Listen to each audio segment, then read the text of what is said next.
Datang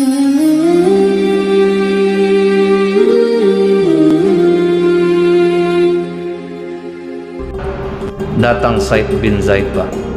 Apa katanya kepada Umar? Wahai Umar, bagaimana menurutmu bahwa ada agama yang lebih baik daripada apa yang kau yakini sekarang? Di situ Umar naik darahnya, Pak. Berarti betul kata orang ya. Kau sudah mengikut Muhammad? Iya, kami berdua sudah mengikut Muhammad. Langsung dihantam oleh Umar. Tersungkur ada iparnya ini, Pak. Dan Said bin Zaid sama sekali tidak melawan, karena dia tahu melawan pun percuma. Karena Umar ini, Pak, tenaganya itu 1:5 masih bisa dia melayaninya. Dia centeng di pasar Ukas, jadi dia ketua premannya lah kalau untuk di Mekah itu. Di pasar Ukas itu dia yang megang. Jadi Said bin Zaid terjatuh, tentu Fatimah langsung membela suaminya. Begitu Fatimah membela suaminya, ditampar sama Umar, berdarah mulutnya, Pak. Apa kata Fatimah? Walaupun mau kau apakan saja kami Umar, kami tidak akan meninggalkan agama ini. Nah, itu yang membuat Umar langsung jatuh, Pak. Maksud jatuhnya dari marah yang tinggi langsung turun sampai ke titik terendah, Bu. Langsung melembut Umar. Boleh aku tahu apa yang kalian baca tadi? Datang Fatimah mengatakan kau najis, mandi dulu. Jadi rupanya inilah, Pak, kalau orang non muslim mau baca Al-Quran, dia belum tentu masuk atau tidak, suruh mandi dulu. Jadi Fatimah disuruhnya abangnya mandi dulu. Setelah mandi, dilihatkanlah apa yang dibaca tadi. Dibacakan oleh Said bin Zaid surat Toha ayat 1 sampai 14.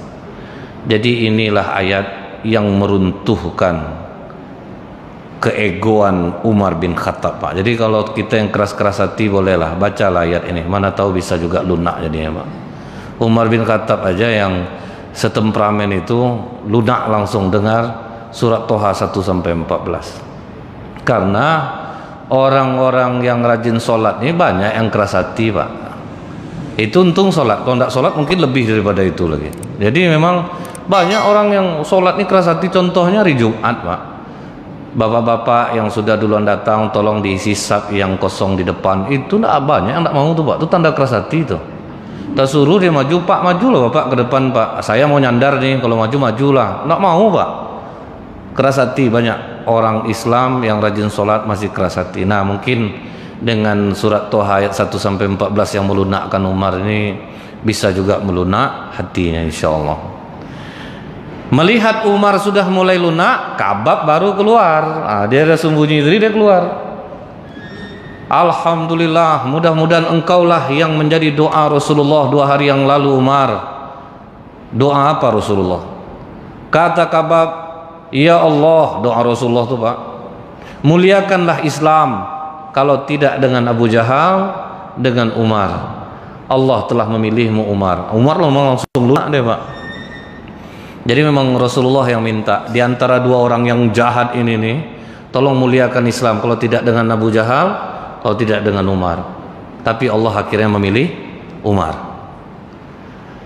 Kemudian apa kata Umar, Bu? Di mana Rasulullah sekarang? Di rumah Arqam bin Abil Arqam. Sahabat Rasulullah itu, Pak, anak muda semuanya, Pak. Arqam bin Abil Arqam itu umurnya 16 tahun, rumahnya jadi basis dakwah Islam pertama. Jadi ini kelebihan Rasulullah, Pak. Rasulullah menunjuk orang, mengangkat orang kepada satu jabatan bukan melihat umurnya, tapi kemampuannya, Pak. Umur 16 tahun, rumahnya jadi basis. Mus'ab bin Umair diutus untuk berdakwah di Madinah, umur 21 tahun. Anak-anak muda semua, Pak. Makanya Rasulullah mengatakan, tolong bersikap lembutlah kepada para pemuda. Karena ketika dakwahku pertama dulu hanya pemuda yang menyambut dakwahku dan orang tua membantahnya. Jadi memang pesan Rasulullah betul untuk anak-anak muda ini. Umar berjalan mengarah ke rumah Arqam bin Abil Arqam. Hamzah udah 3 hari masuk Islam tuh, Pak. Hamzah ini masuk Islamnya boleh dibilang spontan, Pak. Spontannya karena apa? Setelah Khadijah, Ummul Mukminin Khadijah meninggal, paman Rasulullah Abu Thalib meninggal, itu yang disegan oleh orang kafir sudah tidak ada lagi, Pak. Disitulah Abu Jahal baru berani memukul kepala Rasulullah, Pak. Jadi dipukulnya kepala Rasulullah, tidak melawan Rasulullah waktu itu. Seseorang mengadu kepada Hamzah, keponakan kau tadi dipukul oleh Abu Jahal. Di situ, Pak, primordial Hamzah langsung keluar kesukuan dia, karena orang-orang pada masa jahiliyah itu, Bu, bela saudara kita baik dia benar ataupun salah, itu orang jahiliyah, Pak. Jadi kalau misalnya kita udah ada orang salah, dibela-belanya terus, Pak, itu orang jahiliyah, Pak. Itu orang kebiasaan orang jahiliyah. Karena semboyan orang jahiliyah itu bela saudara kita mau dia benar ataupun salah. Jadi Hamzah kesukuannya bangkit, dicarinya Abu Jahal, diambilnya busur panahnya, Bu, dientakkannya ke muka Abu Jahal. Kau yang mukul keponakan. Tidak ada yang melawan satupun, Pak. Satu-satunya orang yang paling disegani Abu Bakar di Mekah itu pada waktu itu adalah Hamzah.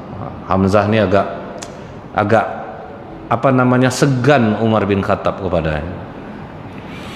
Hamzah duduk di depan rumah Arqam bin Abil Arqam. Umar datang. Apa kata Hamzah? Kalau lain gelagat Umar, bunuh dia dengan cepat, karena dia ini lincah ini. Kalau lain gelagatnya datang, bunuh dia dengan cepat. Kalian tunggu komando dari aku aja. Begitu Umar bin Khattab datang, Hamzah langsung berdiri. Mau mengapa kau, Umar? Aku ingin bertemu Rasulullah. Karena dia sudah menyebut Rasulullah, bukan memanggil nama, dipersilahkan oleh Hamzah. Tidak Umar yang masuk, Rasulullah yang membuka pintu. Jadi ada dua riwayatnya, Pak. Riwayat yang pertama, Rasulullah sempat memegang leher Umar. Kau mau mencelakakan aku kemari, Umar? Kau ingin bernasib celaka seperti orang-orang yang telah pernah menaruh tai onta ke punggungku?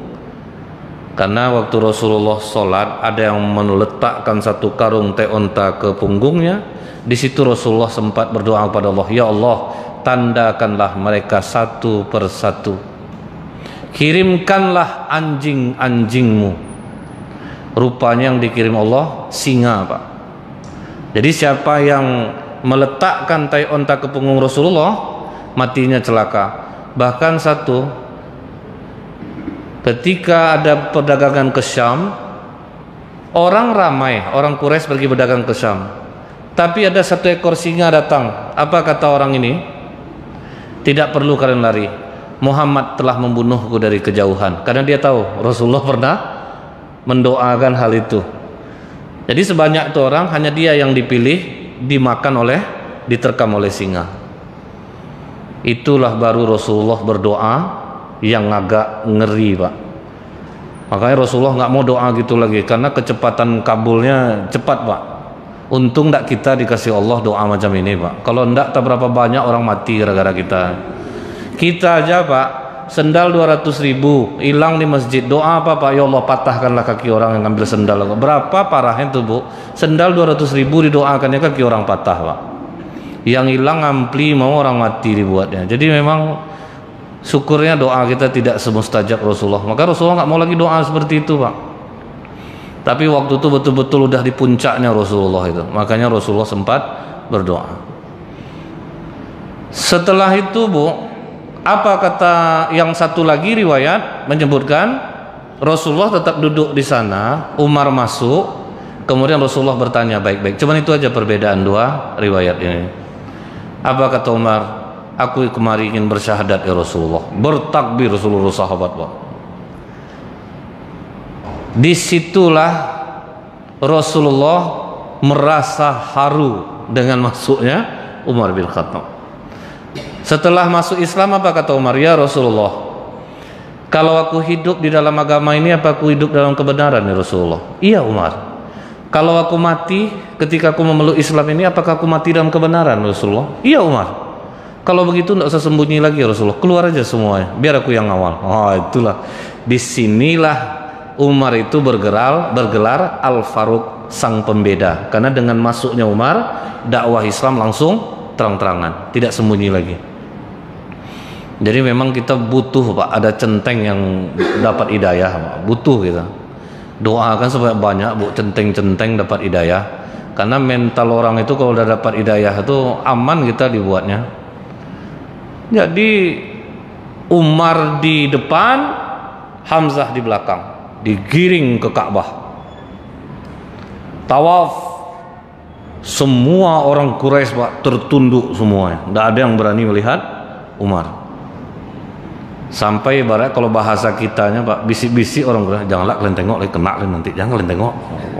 Takut semua Pak. Setelah selesai tawaf, Umar langsung ke dekat orang-orang kafir Quraisy semua Bu. Siapa yang ingin ibunya menangis, ingin istrinya menjadi janda, ingin anaknya menjadi yatim, berdiri kalian maju lawan aku.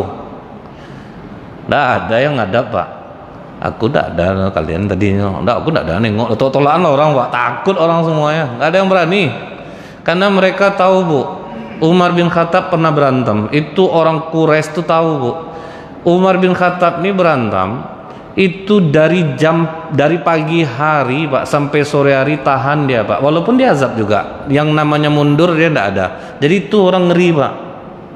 Dia tidak mau mundur Bu, walaupun dia azab. Jadi di situ orang tahu percuma lawan dia tidak akan kalah, dia tidak akan kalah. Nah disinilah Umar bin Khattab digelari Al-Faruq. Dengan masuknya Umar, terang-teranganlah dakwah Islam ini. Nah kemudian Pak, apa kelebihan Umar bin Khattab radhiyallahu an ketika dia sudah memeluk Islam? Perkataan Umar ini Pak selalu cocok dengan wahyu. Disitulah Rasulullah memang Bu sampai memuji Umar bin Khattab radhiyallahu anhu ini, sampai mengatakan jalan yang dilalui Umar iblis pun tidak berani menempuhnya. Begitulah tingginya tauhid Umar Pak. Itu terbukti waktu kapan Bu? Gubernur Homs mengirim surat kepada Khalifah Umar bin Khattab. Wahai Amirul Mukminin, sekalipun di Mesir ini sudah banyak yang beragama Islam, tapi masih ada kebiasaan mereka. Setiap tahun mereka melaksanakan perayaan Hari Raya Balas Budi. Hari Raya Balas Budi ini Pak, tiap tahun itu mereka menenggelamkan satu orang perempuan cantik ke dalam Laut Merah. Kalau tidak ditenggelamkan perempuan satu orang satu tahun, langsung mengering airnya. Itu hebatnya jin Laut Merah waktu itu. Surut air Pak, tidak bisa mengairi kebun kurma milik warga. Gubernur Homs Amr bin As mengadu kepada Khalifah Umar. Jadi kekuatan jinnya tinggi Pak. Mintanya perempuan cantik tiap tahun satu orang satu tahun. Dan itu perempuan cantik Bu. Kalau sempat sekarang ini terjadi, tidak akan laku kamera 360 tuh Pak. Kan ada kamera hitam kita dipoto jadi putih Pak. Itu tidak akan laku bagi perempuan Bu. Karena kalau jadi orang cantik waktu itu mati. Siapa yang cantik jadi korban kan. Nggak ada yang mau jadi orang cantik waktu itu. Khalifah Umar bin Khattab Bu menjawabnya main-main loh Pak. Dia ambil secari kertas, ditulis, wahai Laut Merah, jika engkau mengalir karena Allah, mengalirlah engkau. Jika engkau mengalir karena dirimu sendiri, bukan Allah yang menggerakkanmu, berhenti saja kau mengalir, kami tidak membutuhkanmu. Dilipat surat itu, diperintahkan Amr bin As, masukkan suratku ke dalam Laut Merah. Masuk, boom, muncrat air langsung Pak. Tunggang langgang jinnya lari. Itulah kedahsyatan tauhid Umar. Artinya Pak, kalau orang kuat tauhidnya Pak, dia tidak perlu muruqyah Bu. Nengok dia aja sadar orang langsung Pak. Ingat kejadian Imam Ahmad bin Hambal. Dia sedang ceramah, datang seorang bapak-bapak lari-lari. Imam, tolong anak saya kerasukan jin. Waduh, saya nggak bisa nih, saya lagi ngajar.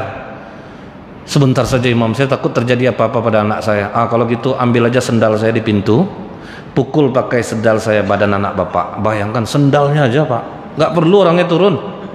Dibawa sendal Imam Ahmad bin Hambal sampai ke rumah. Kau kalau tidak keluar, aku pukul kau pakai sendal Imam Ahmad bin Hambal. Sadar Pak, itu sendalnya baru Pak. Kita meruqyah orang letih sekarang Bu, dilawannya lah kita, di apa, karena tidak ada takut aja sekarang Pak. Tapi kalau tauhid kita tinggi, nggak perlu meruqyah Bu, udah takut dia. Ini bukti nyata tauhidnya Umar bin Khattab radhiyallahu anhu. Jadi memang dipuji betul oleh Rasulullah ketauhidan Umar bin Khattab radhiyallahu anhu ini. Jadi Pak, Rasulullah mengatakan,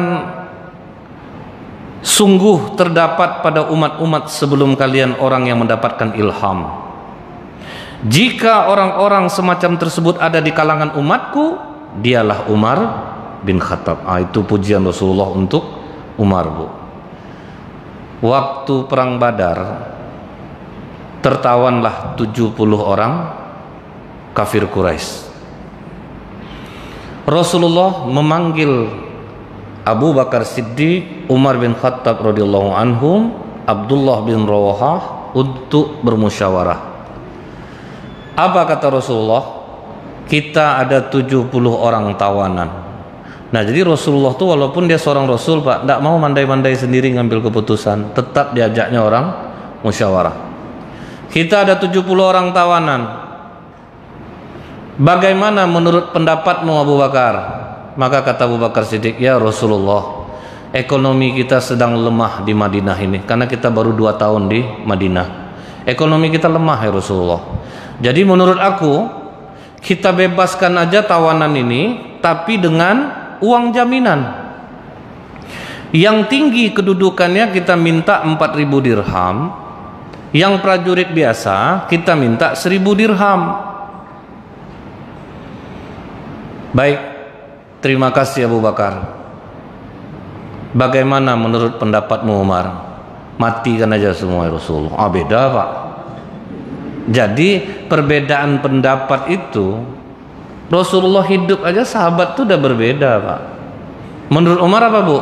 Matikan aja semua ya Rasulullah. Dan tolong satu orang yang namanya Suhail bin Amr, yang selalu memaki kau, sebelum dipenggal kepalanya kita tarik dulu lidahnya keluar.